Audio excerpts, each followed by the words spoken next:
Deep Learning para la predicción de series temporales. Primero vamos a ver con un ejemplo las peculiaridades de estos datos y el problema que vamos a resolver. Aquí tenemos un ejemplo. Imaginaos que os damos una imagen de una pelota y tenemos que predecir cuál será el siguiente, dónde estará la pelota en el siguiente segundo. Eso realmente es imposible a primera vista. Pero claro, si te damos la imagen de la pelota en los segundos anteriores, quizá a lo mejor ya te hagas un poco más una idea. Esto es lo que se llama el Single Step Forecasting o predicción de un único valor. Esto puede ser del valor justo después o de un valor más futuro. Y también existe lo que se llama la Multi-Step Forecasting, que sería una predicción de varios tiempos al futuro. Y esta es la que vamos a probar nosotros luego en el código. Existen dos tipos de series temporales. Con la que tiene solo un atributo y la que tiene múltiples atributos. La que tiene un atributo es muy fácil de imaginar. Por ejemplo, aquí tenemos los valores de la temperatura de una ciudad a lo largo del tiempo. Se ve que va a verano, invierno, tiene un ciclo muy marcado, ¿no? Y luego está la misma, pero con más atributos. Aquí tendríamos la temperatura, que sería igual a esta, pero también tenemos la presión atmosférica y la densidad del aire. Y a lo mejor nos puede servir para predecir la temperatura. Y ahora que ya tenemos un poco más idea de del problema que vamos a atajar, vamos a ir mostrando los modelos Deep Learning que se usan para predecir las series temporales. Primero vamos a empezar con el más fácil, más simple y que ya conocéis, que es el perceptrón multicapa. El perceptrón multicapa lo explicó Manuel la semana pasada. Es simplemente una capa de entrada, varias capas ocultas y una capa de salida. Por defecto, para series temporales se ponen todos los valores que tengamos en el historial o trozos de valores, se ponen de entrada y si queremos sacar el valor siguiente. Este tipo de redes son capaces de encontrar los patrones por sí solas, aunque no estén específicamente diseñadas para series temporales. En algunos casos puede dar buenos resultados. Pero realmente que nosotros pongamos como entrada en algún orden específico no influye, porque si nosotros ponemos esta red con los valores t, t-1, t-2, t-3, y si ponemos la misma red, pero con los valores cambiados, la red realmente no entiende el orden que le estamos midiendo, porque simplemente va a buscar los mejores pesos entre las conexiones y ya está. No influye que t y t-1 estén más cerca que t y t-3. Y es por eso por lo que surgieron las redes recurrentes, RNN. La primera que se hizo más famosa fue la de Hellman, y esta apareció como una solución a los requisitos que ponía las series temporales. La primera era que la longitud de las variables puede ser, la longitud de los atributos puede ser variable, porque no siempre tienes una serie temporal con los mismos números de momentos en el tiempo. También tiene que ser capaz que los perceptrones multicapa no son capaces de encontrar una solución óptima cuando tienes una serie temporal muy larga. Entonces, las recurrentes intentan solucionar este problema y ser capaz de tener como memoria. Además, tienen en cuenta el orden de los atributos, como hemos explicado antes, y comparten los parámetros alrededor de la secuencia o de la serie temporal. De esta forma es mucho más rápido o llegamos al punto óptimo mucho más rápido. Aquí tenemos una forma abstracta de lo que es un perceptrón.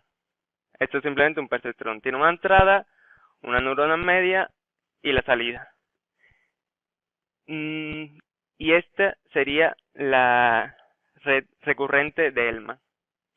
Es exactamente igual, pero en la neurona oculta se le entra como entrada también el estado anterior, que llamamos aquí estado, pero realmente el valor de la neurona oculta depende de el valor de la neurona en el estado anterior. Por lo tanto, por eso que se llama recurrente. Y se calcula con esta forma, que es la tangente hiperbólica de los pesos, que sería U por el valor de entrada, más el peso de la conexión recurrente por el estado anterior. Y si lo desglosamos alrededor del tiempo, vemos que se convierte en una red de este tipo, que tiene conexiones tanto verticales como horizontales, que representan, las horizontales son las que representan las conexiones recurrentes, porque el estado S en el momento T le tiene como entrada el estado S en el momento T-1, y así sucesivamente.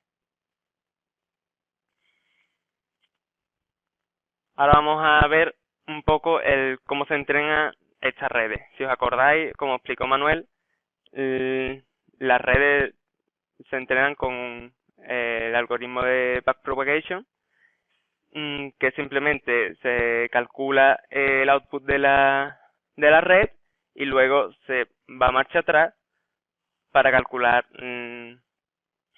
para variar poco a poco los pesos de la red. Sin embargo, en las redes recurrentes no es tan fácil, porque si es verdad que se va para atrás normalmente como lo haríamos aquí, pero luego también tenemos que ir hacia atrás en el tiempo. Y esto tiene un problema, y es que esto conlleva una multiplicación de matrices que realmente es muy costosa en términos computacionales. Y por eso realmente no fueron desarrolladas hasta bastante tarde, hasta que salieron las GPU. Y esto provocaba dos problemas. Uno, que es el Exploiting Gradient Problem, que es el problema de la multiplicación de matrices, y otro que es el Vanishing Gradient Problem, que es que como los estados, los valores de la celda recurrente son valores entre 0 y 1, cuando multiplicas muchos números pequeños, tiende a convertirse en 0. Y estos dos problemas de la recurrente fueron los que dieron lugar a la LSTM, que es una de las redes recurrentes más conocidas y más utilizadas, y que han dado mejor resultado. Si esta era una red recurrente de Hellman, que simplemente coge la entrada, lo multiplica por un peso, le hace la tangente con la entrada del momento anterior, ahora es un poco más compleja. Se le añaden 3 puertas lógicas, que ahora vamos a ir paso por paso, que es lo que permite solucionar los problemas anteriores. Esta es la estructura de una célula, aquí se llaman celdas o neuronas recurrentes. Como he dicho, tiene 3 puertas lógicas que se le llama una de olvido, otra de actualización y otra de salida.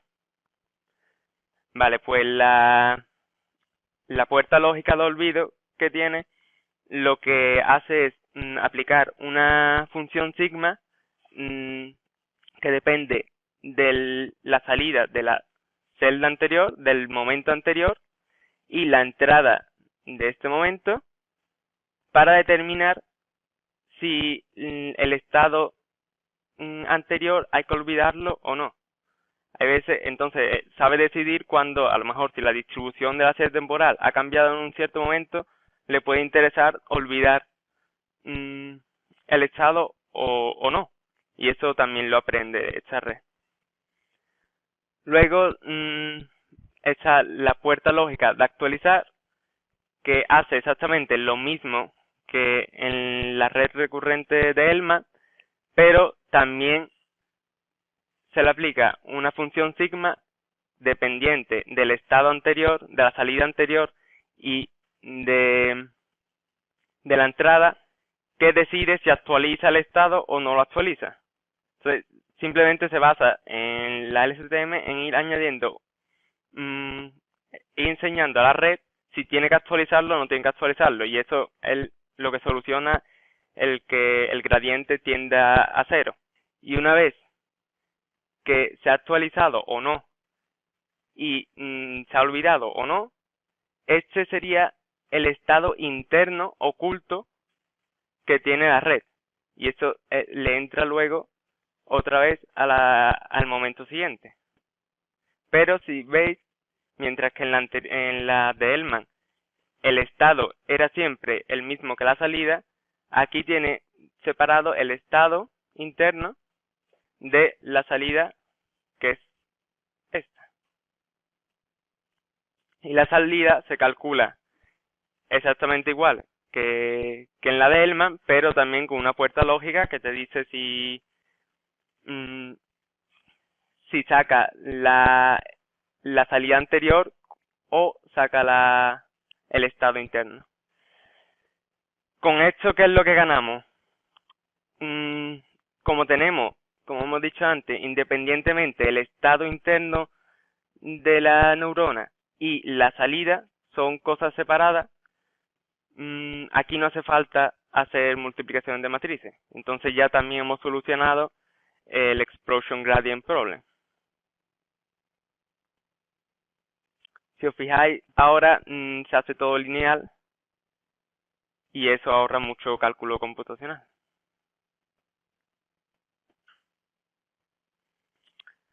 Como conceptos clave, la LSTM mantiene el estado interno de la neurona y la salida separado, y eso es uno de los conceptos fundamentales.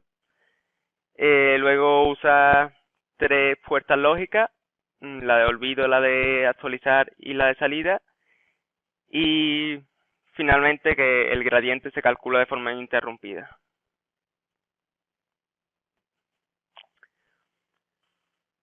Luego, a partir de la LSTM, surgió otra red recurrente, que es la GRU,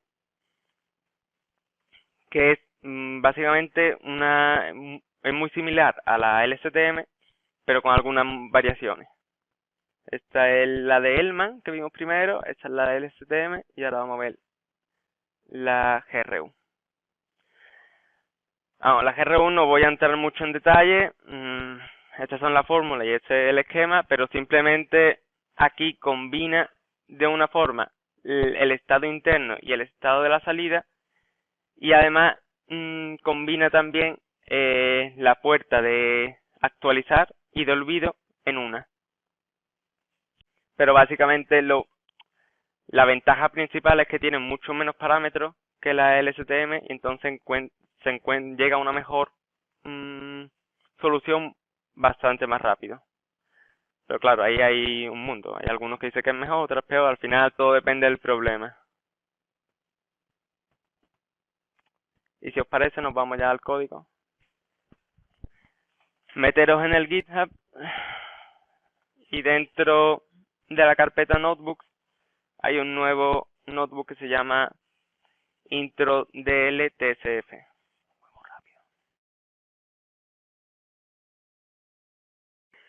Bueno, pues esto, igual que la semana pasada, le vamos a dar a conectar para que nos asigne una máquina virtual. Y una vez que estemos conectados, vamos a ir ejecutando celda por celda. La primera, no vamos a explicar mucho, importamos todas las librerías que vamos a utilizar. Esto puede llevar un tiempo porque, igual que explicó Manuel, estamos utilizando TensorFlow 2.1, hay que reinstalarlo. Luego vamos a fijar la semilla. Esto es muy útil para hacer los experimentos, ya que el factor aleatorio en las redes neuronales es bastante fuerte. Los datos se van a descargar ejecutando esta celda y se meterán en la carpeta data barra test y train.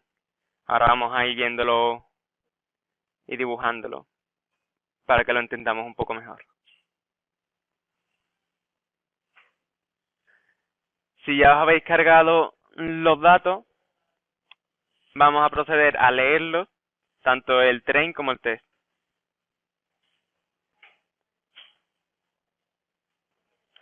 Vamos, aquí lo que estamos haciendo es leer un archivo y lo estamos leyendo línea por línea.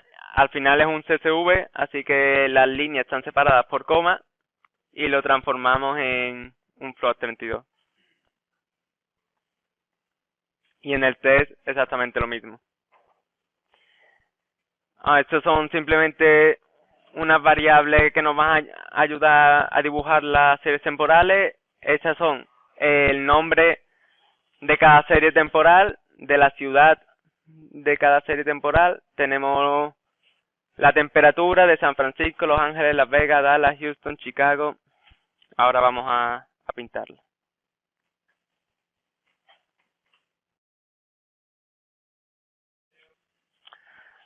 Vale, aquí tenemos una pequeña descripción de todas las series temporales que tenemos.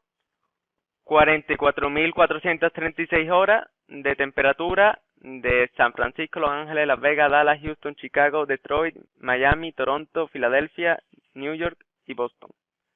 Y nuestro problema es predecir las 24 horas siguientes, que es lo que está en el test.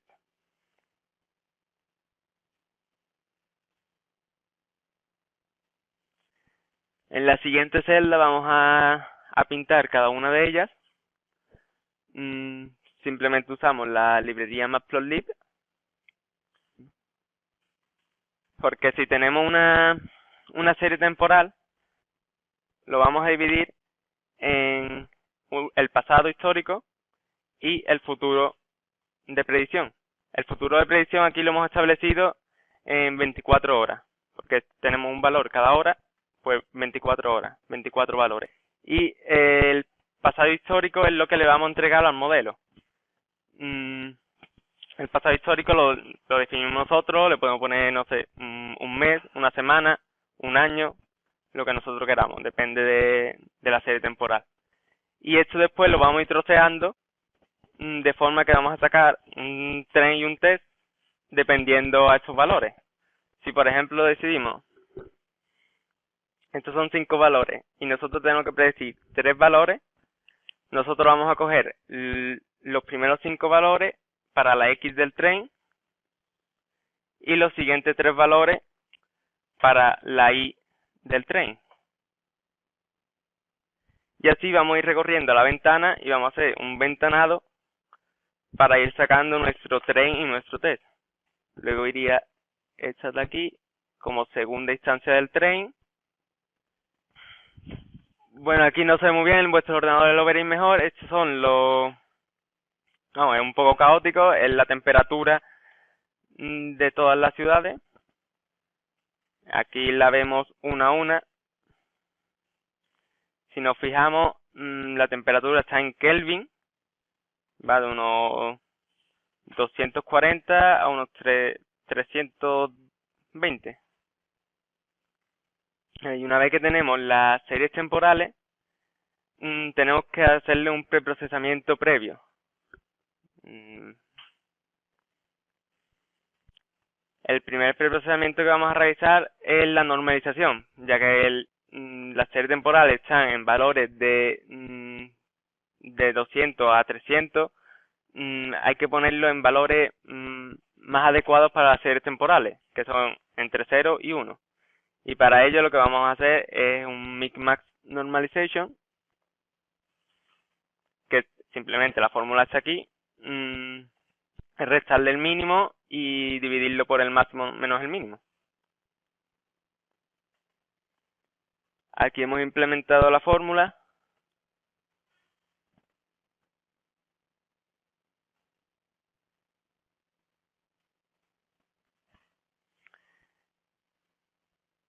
y aquí vamos a ejecutar la normalización.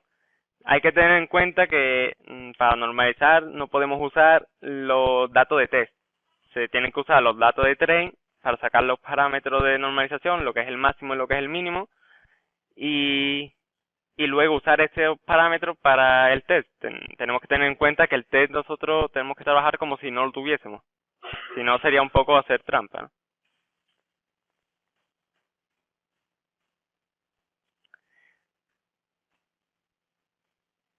Una vez que hemos normalizado el train, normalizamos el test con los parámetros que ya habíamos recogido en el train, el máximo y el mínimo, lo que usamos aquí. Y si ahora pintamos otra vez las diferentes series temporales, vemos que ya están todas entre 0 y 1. Tienen la misma forma, no hemos cambiado nada, pero los valores se encuentran entre 0 y 1.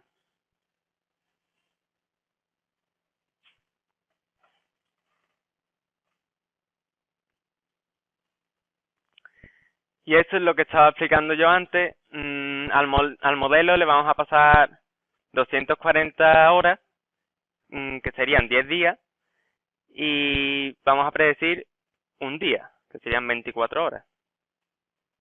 Ahí tenéis una imagen que representa la matriz de entrada que necesitan las redes neuronales. No los perceptrones, pero sí, tanto las convolucionales como las recurrentes.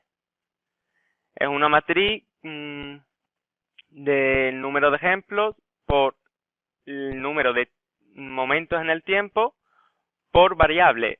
En nuestro caso la variable es solo una, porque solo tenemos el valor de la temperatura, pero como he explicado antes en teoría, ahí podemos tener multivariables.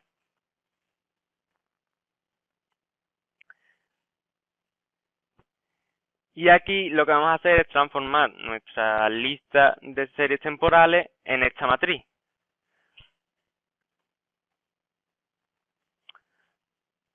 Para ello vamos a coger el train y vamos a crear tanto las X como las Y. ¿Cómo lo vamos a hacer? Lo vamos a hacer con el ventanado que expliqué antes.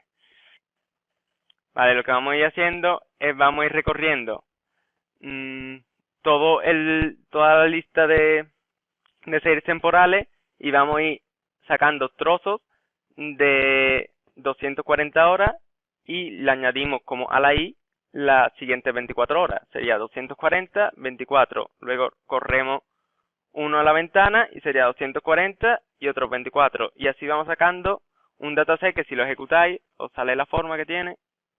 Como veis, hemos ido haciendo el ventanado de 240 en 240 y moviendo la ventana y cogiendo los siguientes 24 parámetros para la I. Entonces se nos queda como la matriz que teníamos antes, que sería 540.059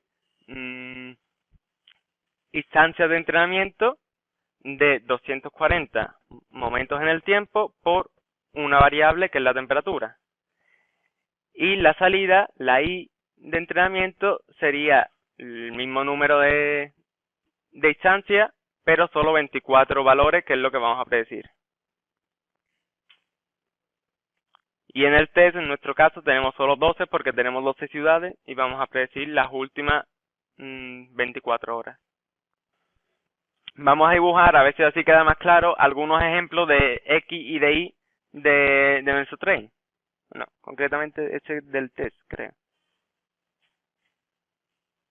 Esta función lo que va a hacer es una función de ayuda auxiliar que he creado para pintar el X-train, el test, y en caso de que tengamos una predicción ya, pues para ver cómo se ajusta.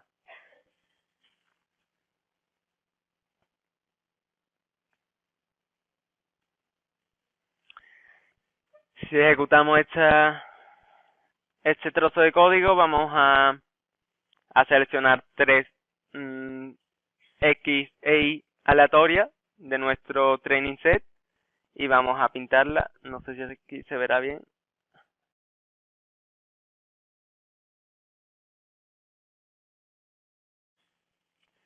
Aquí a lo mejor se entiende mejor lo que le vamos a entregar a la red para que prediga los siguientes 24 valores, son estos 240 valores, y la red tiene que ser capaz de predecir estos 24.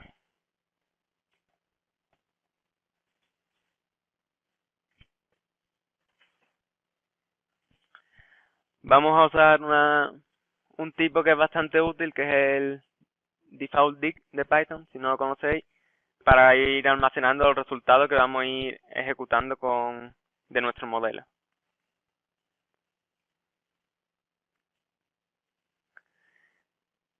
Y ahora vamos a crear, el primer modelo va a ser una LSTM simple, y os digo simple porque solo va a tener una capa LSTM, y le vamos a meter, que esto no lo hemos visto, son 64, este número son las unidades. Las unidades lo que se corresponde, si os acordáis de la semana pasada, en las convoluciones al número de mapas de características, el número de unidades LSTM que vamos a utilizar. Cuanto más podemos sacar más características diferentes, simplemente. Bueno, pues este código, la primera red es similar al código que usamos la semana pasada. La primera capa va a ser de entrada, luego le vamos a añadir una LSTM de 64 unidades y finalmente una capa densa con tantas unidades como valores que queremos predecir, es decir, 24. Vale, pues si continuamos, este código ya nos debe sorprender. El tema del número de epoch, batch size. Aquí vamos a entrenar con 5 epochs solo. Eso no es suficiente. En el STM quizás hasta menos, pero aquí no tenemos tiempo para ejecutar más. Así que si queréis probar bien cada uno de los modelos, deberíais cambiar este parámetro. Parece que tarda mucho, así que lo voy a parar y voy a poner uno solo.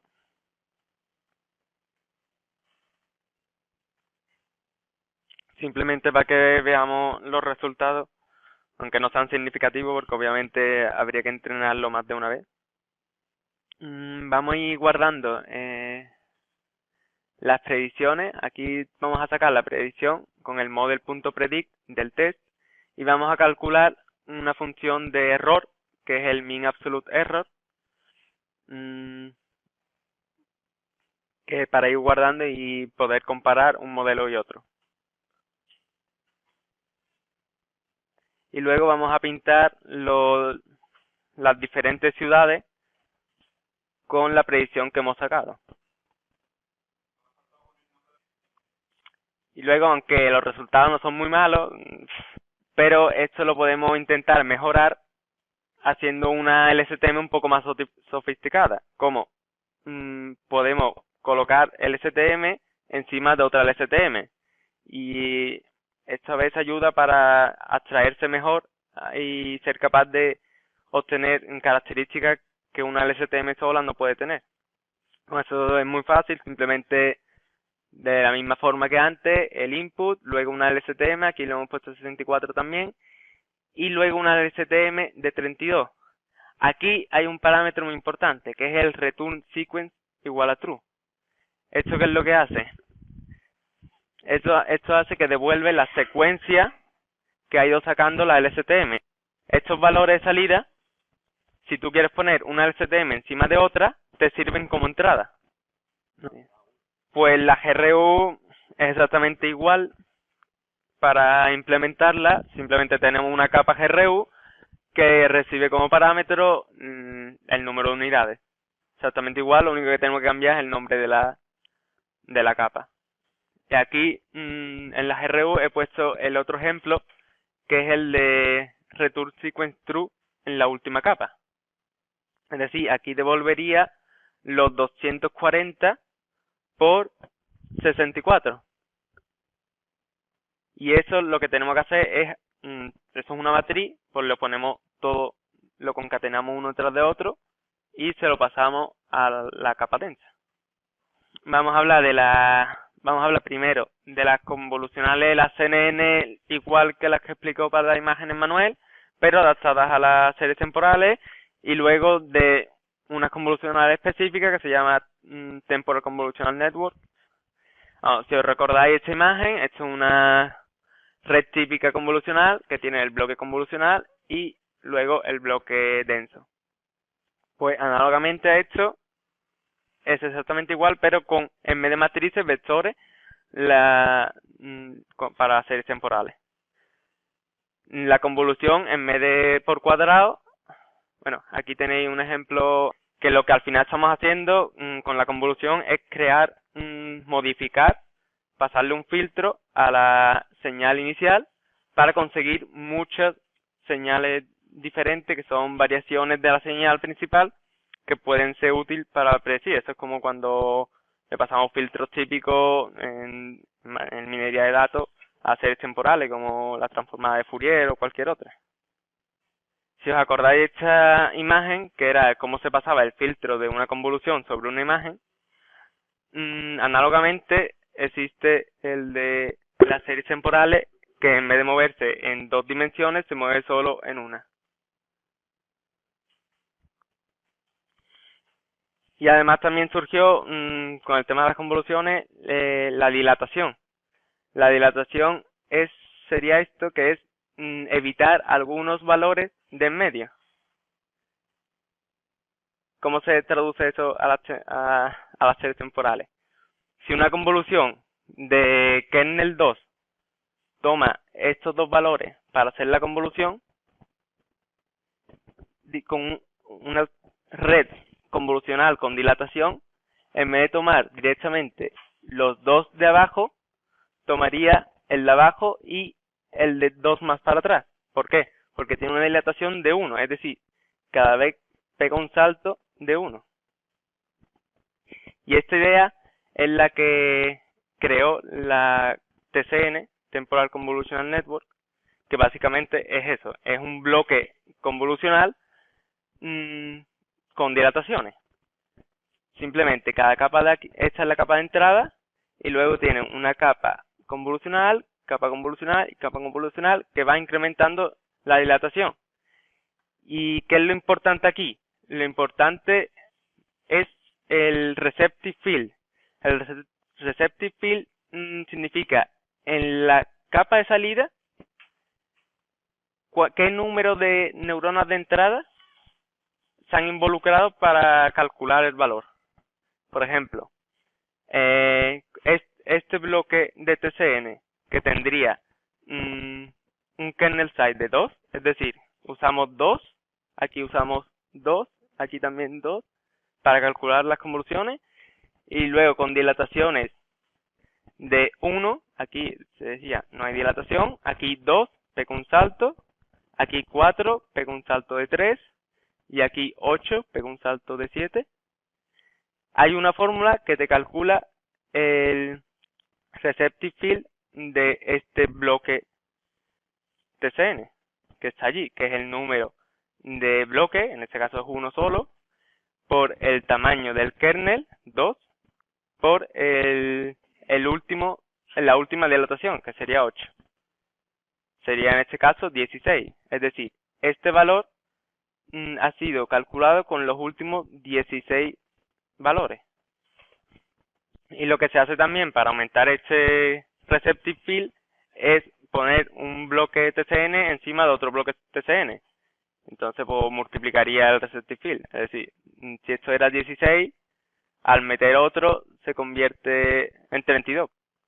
Y así puede poner 3 también. Y ya está. A diferencia de las convoluciones, a las convoluciones temporales, la principal es que si os fijáis, la convolución siempre se hace hacia atrás, nunca hacia el futuro. Es decir, para conseguir este valor, nunca se ha usado valores futuros.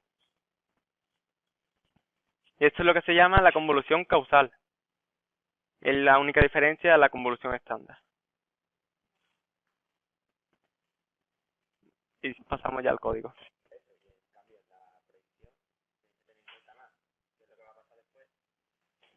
Si volvemos al código, aquí tenéis el código para una TCN. La TCN, os aviso, no está por defecto ni en Keras ni en TensorFlow, así que tenéis que importarla primero. Eso ya lo hemos hecho antes, en el primer paso del código, ¿no? Y aquí tenéis la capa TCN, le pasamos como parámetro lo que hemos visto antes, el número de filtros, igual que en las convoluciones, igual que las unidades de la recurrente. Luego el tamaño del kernel, igual que antes estaba 2, aquí lo hemos puesto 3, esto es, lo podéis poner como queráis. El número de bloques TCN y el número de dilataciones. En este caso, el receptive field sería 3 por 64. Realmente tengo que jugar un poco con el receptive field y el pasado histórico que tenemos, para intentar que abarque todo el pasado. Que la LSTM por defecto lo hace, porque es recurrente y siempre va paso a paso. Sin embargo, la TCN depende mucho de la arquitectura.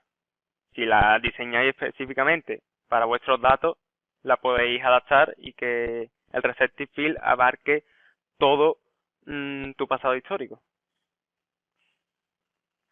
Bueno, mientras se va ejecutando esto, os enseño también el código de CNN, que es exactamente igual que al que vimos con las imágenes, pero en vez de conf 2D se cambia por conf 1D y no hay más. También podemos usar el pooling, todo lo que habíamos visto para las imágenes se puede usar aquí también. De hecho, este es una convolución 1D con 128 filtros, con un kernel de 7, la activación ReLU, el padding same.